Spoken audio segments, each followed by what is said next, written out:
Bismillahirrahmanirrahim. Da sunan Allah mai rahma mai jin ƙai. Matar Harji kashi na 6. Mamaki ne cika zuciyar Alhaji. Lamir ɗansa mai kunya, wai shi ne yake roƙon shi ya amince zai ƙara aure. To yanzu idan ya amince da wannan auren me yake nan? Da a ce bai san matsalar ɗin nashi ba, da shi mai iya shige mishi gaba ne ya nema mishi auren, amma ya san matsalar shi. Wai me ma ya ɗauki hankalin ɗin nashi da har ya damu da ya ƙara aure? Ka tsaye da faɗin, ka ce wani abu don Allah Alhaji. Wallahi aure suke shirin yi wa yarinyar, kuma ni take so, ni ma kuma ita nake so. Sannan na san za ta zauna da ni a duk yadda nake, san ba za ta damu da matsalata ba, tun da yarinya ce. Wallahi Alhaji na yi maka alƙawari, daga nan har bangon duniya zan ci gaba da neman magani, kuma duk yadda zan yi daga na sauke musu haƙƙinsu duka su biyun insha Allah. Kada kai Alhajin yana faɗin, na ji magaji, ka je zan yi tunani a kai.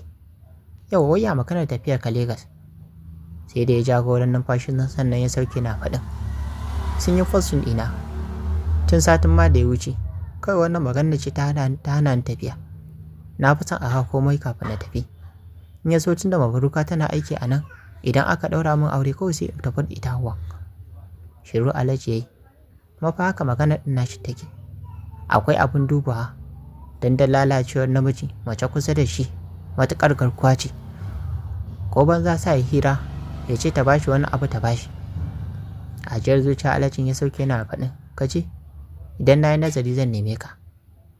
Godiya ya tare da miƙewa ya fita. A nan ne suka yi kaci uza Hajiya ita ma tana ƙoƙarin shigowa ɓangaren Alhajin.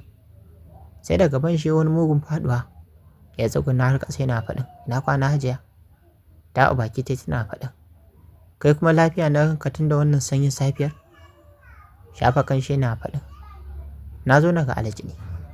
Saki jira tana mai faɗin, au, dama maganin nan wai tun jiya ba a farta ba. To wallahi tallahi ka ji na yi rantsuwa, wannan auren ba mai yiwuwa ba ne. In dai ni je na haife ka ba zan taɓa yarda da wannan auren ba. Wannan idan kwaɗan hatsin bara ne. A ce gida bai gyaru ba, kuma kana ƙoƙarin ka jajibo wuta. A sale ka tsaita da faɗin, wai waye ce miki ba na iya wa iyalina ne? Me na rage su? Ci sha ko sutura? Me take wa kanta a rayuwarta? To ni dai don Allah don Annabi ki cire bakinki a wannan maganar Hajiya. Ni namiji ne kuma tsayayyen namiji a gidansa. Sannan na kai lokacin da ya kamata a ce na san daidai da kuma aka san daidan. Ta fa hannu Hajiya ta yi tana mai salati game da faɗin, lallai Lamir. Kai. Wato har ka kai matsayin da ina faɗa kana ce wai kai tsayin namiji ne? A lallai. Sannu da aiki a gabana haɗan nan sannu. To tun da nake da kai baka taɓa tsallake magana ta ba sai yau, saboda kawai kana son ka ƙara aure shine kake mun tsawa ko? Kallon ta yi da mamaki, wai ya yi mata tsawa. Shi kam ya rasa wace uwa Allah ya haɗa shi da ita. Kullum burinta daga kasawar shi ta yi mashi gori. Mikiya ya fice, tana ta faman sababi da bala'i. Ya nufi gidan yayan baban shi, dan ya san ta ja ta yi wannan maganar. To idan ba ta sama ya biyo Alhaji ba, to tabbas wannan saukar ba za ta yiwu ba. Bai ɓoye mashi komai ba, ya zai nemi shi har da batun, har da takun zakar da yake fuskanta daga danyin Hawar. Malam Yahaya ya kwafa yana faɗin, ai kuwa ka taro mashi kuma baka da filin wasa Lamir. Shi aure nufin Allah ne, amma fa za a kai ruwa rana, saboda kaga mutanen rigar Sambaja da kake ganin su, mun san su ba sanin wasa ba. Tun duniya na kwance ba sa ba ka da auren su. Ni kaina na nemi aure a rigar tasu, amma daga ƙarshe cin mutunci ne biyu baya, haɗi da ƙage da ƙazafi. Suka nuna mun sun tsani Bahaushe, musamman wanda yake da alaƙa da garin Alƙalawa.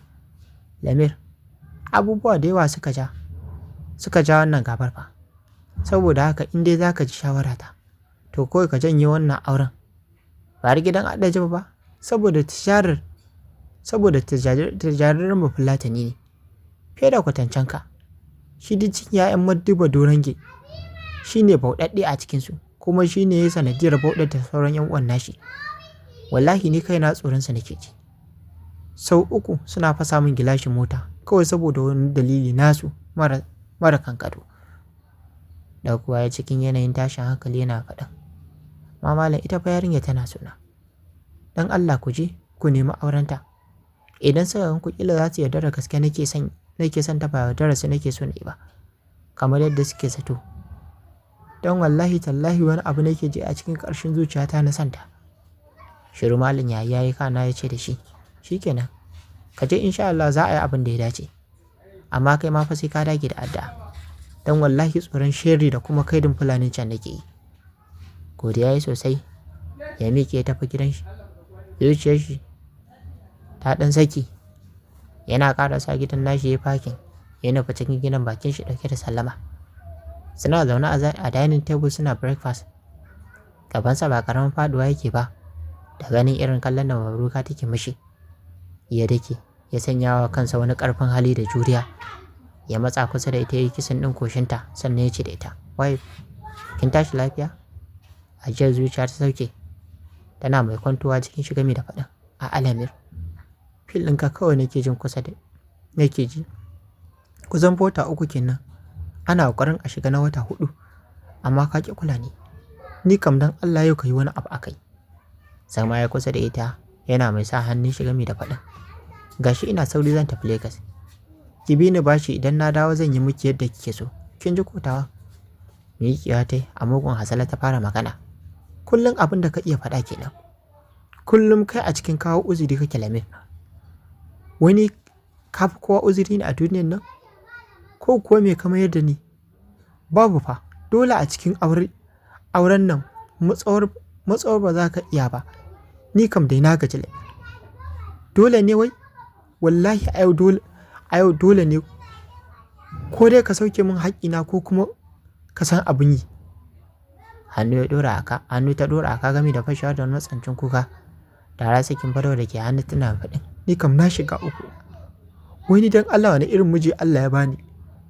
Wani irin miji nake aure Lamir? Na gaji gaskiya na gaji. Yadda take magana ya sa jikin shi ya matuƙar sanyi. Da na ransa ya wani irin ɓaci. Ya rasa abubuwan da zai yi. Miƙewa ya isa gare ta ya sa hannu ya ɗauke ta cancak. Ya nufa ɗakin yi baccin shi da ita wanda yake a sama. Yana zuwa ya ta a saman gado. Ya sake fa ya ɗauki fado ya kai ta wurin nani ɗinta. Ya koma saman. Gabansa na faɗuwa saboda samta idan ta irin wannan tijarar da sun fara kawai za ta ce jagwalwala ta yake yi. Samsam bai iya gamsar da ita ba. Wannan ne yasa yake jin gaban shi yana faɗuwa kuma ya jin jiki yake faman jin jiki. Juriya ya aro ya saka wa ran shi ya nufa ɗakin. Yana isa ya cire rigar shi. Ta wani kafe shi da ido sai faman lallaɓa take yi. Saboda a matuƙar buƙace take da shi. Kyawun surin mijin nata yana mugun ɗaukar hankalinta. Takan ji dama shi ne Allah ba shi ƙarfi irin na ƙanin nashi. Da tabbas ta fi kowace mace sa'a a duniyar nan. Haura ya zuwa saman gadon ya janyo ta zuwa cikin shi. Abin mamaki har ta cire komai da ke cikinta. Ta sa hannu a gaban da sai faman wasa take da hedi kwata ɗinta. Shi ma sanya hannu ya a saman hannun nata. Ya ɗan fara tura yatsan shi a ciki. Yana ɗan jujjuya a hankali. Gami da ɗan matsan nononta yana murza su. Yana hura mata iska a cikin kunnenta. Haka ya rika sarrafa ta da yan dabaru. Har sai da ya ga ta fara fita hayacinta. Alamar tana gab da releasing. Sannan ya buɗe ta shiga. Ta ja wani numfashi sakamakon jin wutsiyar shi da ta yi. Har wajen ƙirjinta. Kuma nasa na jarumai ne hatta joystick ɗin shi. Ita ma ta jaruman maza ce. Sai dai kawai ba ta iya wani aiki. To a wannan karan ya yi Mabruka abin arziki. Tunda ya yi nasarar satar releasing a cikin mintuna 5 ɗin da ya takura kanshi. Ya yi ta yi saboda ƙarshen gejinsa kenan. Ƙarshen daɗewarsa a kan network minti 5. Ƙanƙame shi ta yi. Tana wani sassauke ajiyar zuciya. Ya san yau ya ciri tuta. Tunda samsam ba ta yi mai wannan tijara da ta saba yi mishi ba. Miƙiya ya koma gefe. Jikinsa na wani irin rawa. Ya lamshe idanun shi yana ayyana abubuwa da yawa a cikin ransa. Mafarkin shi kawai shine ranar da zai kasance da hauwar shi. Ranar zai shayar da ita ruwa. ita ma ta sha da shi ruwan jikinta. Kawai wannan rana ne yake tunowa, yana jin wani irin farin ciki mara misaltuwa a cikin zuciyar shi. Abin da Lamira ke ta saka kenan a cikin zuciyar shi tun ɗazu. Bayan ya gama huta ya matsa cikinta yana faɗin, baki ce min kin gode ba madam. Wani takaici ne ya shaƙe ta fara magana. Dan kana bin mutum bashin miliyan 1 ya ɗauki naira 1000 kacal ya baka, shine za ka yi mishi godiya? A bangaren Jidda kuwa, kwananta 3 tana kwance ba ta da lafiya saboda tarin bakin cikin abin da babba ya mata. Sannan ta ɗan fara murmurewa. Ranar da ta fara samun sauki, ranar babban ta ce sai ta ɗauki tallan nono ta fita. Babu yadda ba ta yi ba, amma ala dole aka ta ɗauki tallan nonon ta tafi. Tana tafiya tana hutawa ta samu nasarar isa inda suke zama. Cikin sa'a kuwa, dudu ba ta wuce mintuna 20 zuwa 30 ba. Wani direba ya zo ya siya mata nonon. Haka ya sa ta juye mishi, sannan ta sa kafa ta ƙara dawowa zuwa garin nasu. Nan ma tana tafiya tana ƙara hutawa. A ƙofar gidansu ta tarar da wasu mutane su 4 suna tsaye a cikin wata mota. Dan tsaya ta yi, tana mai ƙare musu kallo tun daga nesa, sai dai bata gane kowa daga cikinsu ba. Na haka ta nufo za ta shiga cikin gidan nasa a matuƙar tsorace. Har ta je za ta shiga, ta ji an kira sunanta. Tsaya ta cikin faɗuwar gaba ta juyo. Ajiyar zuciya ta sauke tana faɗin, la Kabiru, ya kwana 2 ba na ganin ka a tasha. Sai dai murmushi sannan ya ce, kalau wallahi, ina binni ne yau ɗin nan ma rakiya ta kawo ta wannan iyayen nawa. Zuwa gurin mafanki, kuma tun da muke jiran shi bai fito ba. Kada kai tai tana faɗin, Allah sarki, sannun ku da zuwa. Shanuwa kuka zo siya? Munifi ya zuba mata rannan idanun shi, yana mai ƙare mata kallo tun daga sama har ƙasa. Yana jin wani irin abu na suka zuciyar shi game da yarinyar. Ganin yadda ya kafe ta da mahaikan idanun shi ne, ya sa ta saurin jan ɗan kwalin ta lullufe ƙirjinta. Ita ma tana mai kallon shi, yadda yake fuskar kama da kaɗanta. Sai dai ya fi kaɗa haske, don shi fari ne tas. Shi kuma kaɗan nata wankan tarwaɗa ne. Numfashi ta sauke tana faɗin, bari na kira muku shi, ƙila yana can garke ne. Juya ta shiga ciki, tana jujjuya cikinta da ya zama wannan halittar ta ne. Alhaji Ali mahaifin Lamir ya yi murmushi yana faɗin, banda fitina da rigima ma irin ta Lamir, a ce duk matan birni ya rasa wacce zai zaɓa sai wannan irin mitsitsiyar yarinyar. Wannan shekara nawa zai yana rainanta kafin gida don ce sake ta. Murmushi Alhaji ya yana faɗin, amma yarinyar ta kai a so ta ko, domin ta ƙiri sosai. Ni kam zan yi wa ɗana murna idan ya same ta. Lokacin da Baffa ya fito, muzure yake musu. A lokacin ne kuma Munir ya haɗe wani yawu mai ɗaci, saboda ga samu ga rashi yana gani ƙiri-ƙiri. Ga kayan daɗi yana gani amma babu damar ya lasa. Wai me yasa gaɗin ne yake mishi ga sauri ne haka? Shi duk wani abu mai kyau kuma tsadajji na shi ne? Kamar abin arziki. Haka Baffa ya sauke sa a fuskar shi ta baƙi. Har da sa a damu musu fura da nono. Ya shigo ya kawo suka gaisa. Nan suka kawo kallon kallo tsakanin Alhaji Yahaya da kuma Baffa. Yana kokonto kan kasancewar shi ne ko aka san haka. Gaisa suka yi cike da mutuntawa. Kafin da bisani Malam Yahaya ya nutsi ya fara magana. Har da Jibo, na san ni ba ɓoye ba ne a wurinka, kasantuwar ka san ni tun da jajayen sawu lokacin da na nemi auren ƙanwa ko kana ni. To alhamdulillahi, mun yarda matar mutum kabarinsa ce. Ba tana bayan muka zo yi ba. Yanzu ma wata alfarma ce ta kawo mu. Mun zo gaisuwa kuma da neman iri da roƙo a wajenku. Wato cikin ikon Allah sai ya haɗa ɗanmu Muhammadu Lamir da 'yar wajenka Hauwa Kulu. Har soyayya ta kullu suka ji suna buƙatar zama a inuwa ɗaya, wato inuwar ma'aurata. Wanda wannan dalili ne yasa yaron mu wato Lamir ya je ya same mu akan mu zo mu same ku idan Allah ya sa ba ku yi Hauwa miji ba, kuma rabon shi sai a nema mashi aurenta. To mu dai a shirye muke da mu ba wa ɗanmu damar auren 'yarku, ba don komai ba sai dai yauƙaƙa zumunci da kawo ƙarshen wannan sa'insa da kuma da ta ƙici ta cinyewa. Wani mugun murmushi a ɗanyai ya marza gashin bakin shi ya fitar da wata iska yana faɗin, kan bala'i, amma kukan akwai 'yan neman tsiya. To da ɗan naku bai faɗa muku abin da yake da diyar tawa ba ne? Ni kam na ga bala'i. To bari ku jin haɗi muku. Ba ni ba watsatsin yaron ku ‘yata. Hasali ma na yi mata miji ɗan asali. Kuma idan ɗan naku yana takama ɗan birni ne, to shi ma wanda muka haɗa ta da shi ɗin ɗan birni ne dan a can ma yake neman kuɗinsa. Ba irin ɗan ku watsatse ba da ya lalata min ɗiya. Saboda yana jan ta yana lalabe ta, yana koya mata iskanci. Gashi nan kuna gani yarinya ƙarama da ba ta wuce shekara 14 ba, ta ganɗame ta zama uwar mata. Dubi uban nonuwa kamar a tatsa a siyar. Dubi iyayen mazaune. Ko ɗare ya zo daidai na azancen shi sai ya fashe musu da kuka. Ya sa hannu yana mai share hawayen da ke zuba daga cikin idanun shi. Ya mai da yaran nasu cikin falatinci ya ci gaba da magana. Ta da Allah ya sa tsakanina da wannan yaron naku. Kuma a radin Allah ku haɗe mishi, babu shi babu jiddo. Idan ba haka ba zai yi ta rayuwar shi. Tun ta tsan dubu, wai yaran na har kuɗi ya iya ba wa yarinyar nan? Jaka 350. Ni dai kam a radin an cuce ni. Da ya ce ma yana son iri. Kuma gwara ma ko tsawatar mishi, wallahi idan bai haƙuri ya ƙyale ɗiyata ba, sai na haɗa shi da hukuma. Na riga da na yi wa yarinya ta buji, amma ya zo gaba ɗaya ya jagula komi. Yadda yake magana ya lalata mishi yarinya. Ya yi bala'in ɗaure wa iyayen Lamir kai, har ma da ƙanin nashi Munif, musamman Munif da ya san igudin gwaramar da take tsakanin matar yayin nashi. Shi ma mahaifinsa Alhaji Ali, mamaki ne ya hana shi magana. Kasantuwar shekaran jiya nan, Hajiya ce ke cewa da shi ya nemo haɗin shi magani idan har da batun zai ƙara mishi aure. Dan shi ɗin ba namiji ba ne.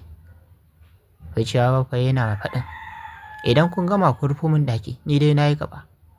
Umma ta gaida Aisha. Su ma miƙewar suka yi, kowa zuciyar shi babu daɗi. Amma ban da Munif da yake jin kamar an biya mishi kujerar haji. Saboda murna yana ayyana irin yadda zai fara zuwa waje do, shi ma ya samu ya kwashe rabon shi. Mota ɗaya Kabir da Munif suka shiga, yayin da Malam Yahaya da kuma ƙanin shi Alhaji Ali su ma suka shiga mota ɗaya. Suna tafiya suna tattaunawa. Alhaji Ali yana faɗin, amma fa na yi mamaki matuƙa da wannan bawan Allah, wai da ya ce Lamir ya lalata mishi yarinya. Na ga shi Lamir yaro ne ba mai kwarfiya ba, da ma dai Munif ne, to wannan ba san ja ba. Duk da dai Hausawa na cewa ba a shirya ɗan yau, amma tun da ‘ya'yanka ne kowanne za ka iya sanin halin shi. Shekan bafa bayan fitar shi, ka yi tsaye gidan su Madina fa. Ya sa a koya tare da shi zauna a kofar gida. Sai dai Madin yana ganin shi ya ɗaure fuska ta mau, amma bafa ko a jikin shi. Ya matsa ya zauna kusa da shi ya fara magana. Yaro ka yi haƙuri a rufa juna asiri ka aure jiddo. Har shanuwa zan baka da ƙaton butumi. Kada ka tsaya duba cewa wai idan ta ya buɗe, kai ma idan na kai a buɗe ki. Ina ce kai ne kai wa indodo ciki, har ta gudu ta koma birni, can ma ɗin baka kyale ta baka ci gaba da binta. Ina ce kai ne ka kashe ɗan da ta haifa, ka shaƙe shi ya mutu har lahira saboda ka ga yana kama da kai. Miki Ahmad din yayi cikin hasala ya fara magana. To sai me idan ni ne? ‘Yarka dai a radon Allah bana aurenta. Duk mazan garin nan sun riga sun gama dumbulan mata nonuwa. Gashi ta girma ta gandame a gabanku. Ta san komai. Sannan wannan ɗan birnin ya riga ya gama kwakule ta. Kwanaki a gabana ya rika sumbatar ta, yana mulmula mata nonuwa. Sannan kuma ni a kwaso a liƙa mu ragowar wani. Ƙila ma ya shafa mata ƙanjamo, ni ma ta zo ta shafa mu. Ni ƙa'ar da yana faɗin, ba zuwa ne ka cin mutunci ba. Duk da ba laifin kowa, laifin jidda ce, ita ce ta ja min wannan tijari. Shikenan ba damuwa Mudulle. Zan je na samu har da Bukar.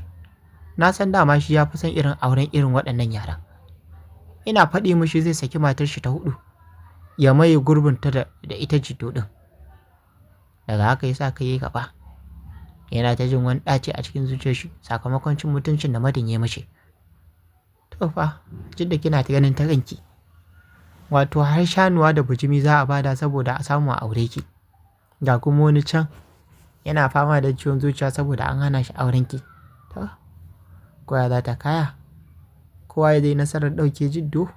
Sai a tara shi da na gaba don jin da za ta kai a cikin labarin da muke kawo muku suna matar Harici, wanda ne Abubakar Sadiq nake kawo muku shaunar tamu nake cewa don wannan ne farkon zuwa wannan channel ta mu sai ku danna mana subscribe sannan ku ta mana alamar ƙarar sanarwa domin ya dinga sanar da ku da zarar mun ɗora sabon shiri.